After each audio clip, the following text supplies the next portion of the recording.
Mas você vai ouvir no mundo um ditado que diz assim: se conselho fosse bom, não se dava, vendia. Não é porque algo está à venda que esse algo é bom. Você tem o OnlyFans, por exemplo, à venda. É uma porcaria, destrói vidas. Por outro lado, em contrapartida, você tem o exemplo da mulher de Provérbios 31, que é conhecida como uma mulher virtuosa. Ela não está à venda, mas ela tem valor, e muito valor. Então nem tudo que tem valor vai estar à venda, e nem tudo que está à venda tem valor. É preciso questionar as coisas, para que você não caia no engano. Jesus, ele tinha muito valor.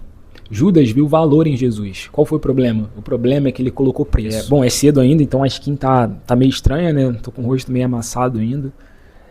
Mas estou gravando esse vídeo aqui para vocês, para compartilhar algo que Deus tem falado comigo. Bom, todos nós passamos momentos em que nós precisamos depender da soberania de Deus. Tem um amigo meu que ele fala assim: nós falamos para todo mundo que acreditamos em milagre, mas nós fazemos de tudo para não depender de um. E acho que o tema dessa mensagem poderia ser: quando já não há nada o que eu possa fazer, ou não posso fazer mais nada. Cheguei no limite. Eu já cheguei nesse ponto, nesse extremo, algumas vezes da minha vida, e acredito que você também, em algum momento da sua vida, já chegou numa fase em que você falou assim: cara, não tem mais nada que eu possa fazer, seja uma faculdade, seja um curso. Enfim, vários podem ser os motivos. Onde eu cheguei e falei: Deus, não é nada mais que eu possa e nem devo fazer. É como se eu pudesse dizer: Deus, eu cheguei no meu limite e daqui pra frente só se o Senhor quiser fazer. Só se for da sua vontade fazer algo. Agora eu tô 100% dependente do Senhor. Mas sabe quando você fala isso num ar de tristeza? Quando você entrega algo nas mãos de Deus, mas você entrega com tristeza? E aí Deus falou assim: olha, Deus me levou a pensar, né? Olha, você fala como se depender de mim fosse ruim. Isso é ruim? E aí eu fiquei sem palavras. Né? E aí nós olhamos para a história de Abraão e Isaac, né? Onde ele entrega, né? E nem tudo aquilo que a gente entrega ao Senhor é um sinônimo de que não vai voltar. Mas, obviamente, Deus espera de nós essa fé independente de saber do resultado final ou não. Mas pelo simples fato de confiar que a vontade dele é boa, perfeita e agradável, ainda que nós não entendamos e não queiramos. Ainda que não seja o nosso querer, a vontade do Senhor. Ela é boa, ela é perfeita e ela é agradável. É difícil entender isso, sabe? Teve uma vez que, conversando com uma jovem, né, ela falava comigo a respeito de um relacionamento que ela queria, né? Eles nunca tinham namorado nem nada do tipo. E eu aconselhei ela. Obviamente, eu tenho um entendimento de que eu estou nessa terra não só para aconselhar pessoas.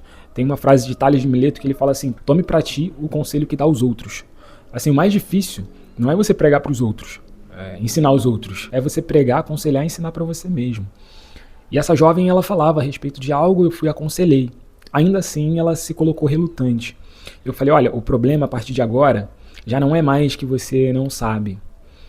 É que você se recusa a aceitar o que você entendeu. Você entendeu, você sabe e você entendeu, mas você se recusa a aceitar o que você entendeu. E às vezes nós somos assim com Deus, nosso relacionamento com Deus. A gente se recusa a aceitar o que Ele está falando, a gente entendeu, mas a gente quer ir contra ainda a vontade dEle. E eu encerro aqui com uma reflexão a respeito de conselhos mesmo. Né? Nós vamos precisar do maravilhoso conselheiro Deus forte, príncipe da paz. A Bíblia trata o tempo todo a respeito de conselhos, ou melhor, o tempo todo não, mas grande parte da Bíblia fala a respeito de conselhos. Né? E o próprio Jesus é considerado maravilhoso conselheiro. Mas você vai ouvir no mundo um ditado que diz assim: se conselho fosse bom, não se dava, vendia. Bom, você precisa questionar esses ditados populares. Eu questiono esse ditado popular dizendo: não é porque algo está à venda que esse algo é bom. Você tem o OnlyFans, por exemplo, à venda. É uma porcaria, destrói vidas. Por outro lado, em contrapartida, você tem o exemplo da mulher de Provérbios 31, que é conhecida como uma mulher virtuosa. Ela não está à venda, mas ela tem valor, e muito valor. Então nem tudo que tem valor vai estar à venda, e nem tudo que está à venda tem valor. É preciso questionar as coisas, para que você não caia no engano. Por exemplo, Jesus, ele tinha muito valor. Judas viu valor em Jesus. Qual foi o problema? O problema é que ele colocou preço. O problema é que Judas colocou preço em Jesus.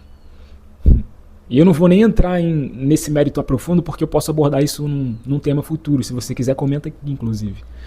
Mas qual que é o problema? Em que nós nos assemelhamos a Judas? Nós negociamos algumas coisas que nós não deveríamos negociar. Entendeu? Então fica com essa mensagem. Obviamente esse vídeo ele serve primeiramente para mim, porque tomo para mim o conselho que dou aos outros. Isso também é um aferidor de medidas, porque se o conselho que eu dou aos outros é ruim, eu vou ter que comer desse fruto. Então a reflexão é aquilo que você tem falado para os outros. Você comeria? Você seria nutrido? Sabe? Porque eu vi um exemplo de um meme de Adão e Eva, né? E a cobra, né? Aí o meme falava assim, poxa, por que Eva não falou assim? Já que é tão bom, por que você não come? Né? A ideia é de você colocar à prova aquilo que está tentando você. Sabe? Se vem uma tentação, né, uma provação, você não cai nessa provação, você coloca à prova, se é tão bom assim, por que você não come? Porque é aquilo, cara, Satanás, ele oferece a bandeja, mas ele não te obriga a comer. Ele é um grande garçom. Então nós é que temos que ficar atentos para dizer não quando devemos e para dizer sim quando devemos também. Mas voltando ao tema central desse vídeo, não tenha medo de depender de Deus. Ainda que pareça confuso, difícil, estranho, parece que é uma das piores coisas que eu vou fazer é confiar no Senhor. Porque, cara, eu queria mesmo poder fazer na força do meu próprio braço. Eu queria mesmo pegar e resolver. Eu queria mesmo pegar e fazer. Mas eu posso dizer pra você quão bom é você poder depender de alguém que está acima de você. Sabe? Então comece a enxergar Deus como alguém que está acima de você, que vê além do que você pode ver, que faz além do que você pode fazer, que te direciona além do que você mesmo poderia se autodirecionar. Enxerga isso. Deus é aquele que guia, é o guia que já foi num determinado percurso que você nunca foi. Então não há ninguém melhor do que Ele para te guiar. Descanse o seu coração, confie nele e o mais Ele fará.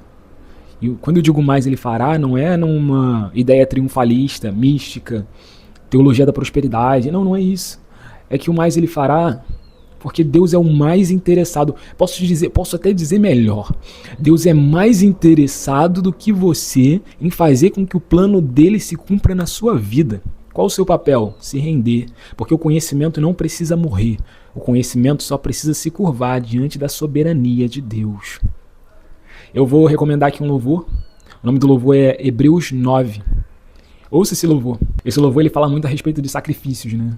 E fala a respeito da suficiência de Deus. Cristo morreu uma vez só, e isso é suficiente. No Antigo Testamento, os sacerdotes eles sacrificavam animais, só que sacrificavam de forma contínua, porque nenhum deles era suficiente. Era necessário sacrificar, e sacrificava, e aí não acabava nunca. E aí, como vem dizendo os adolescentes dos últimos séculos, dos últimos dias, Jesus veio e farmou aura. Como? Jesus veio e morreu uma vez só, e isso é suficiente. Isso é suficiente, sabe? Jesus é suficiente. Então, olhe para Jesus, olhe para a suficiência de Jesus. E se você ainda não viu, eu soltei um vídeo aqui no canal falando a respeito de Cristo revelado. A beleza do Pai revelada no Filho, que é um com o Pai. E se você está com dificuldade de discernir algumas situações, assista esse vídeo. Assista esse vídeo. Eu tenho certeza que você em algum momento desse vídeo vai ser edificado. E é isso. Um grande abraço. Até a próxima. Se você foi edificado por esse vídeo, comenta, compartilha. Deus te abençoe.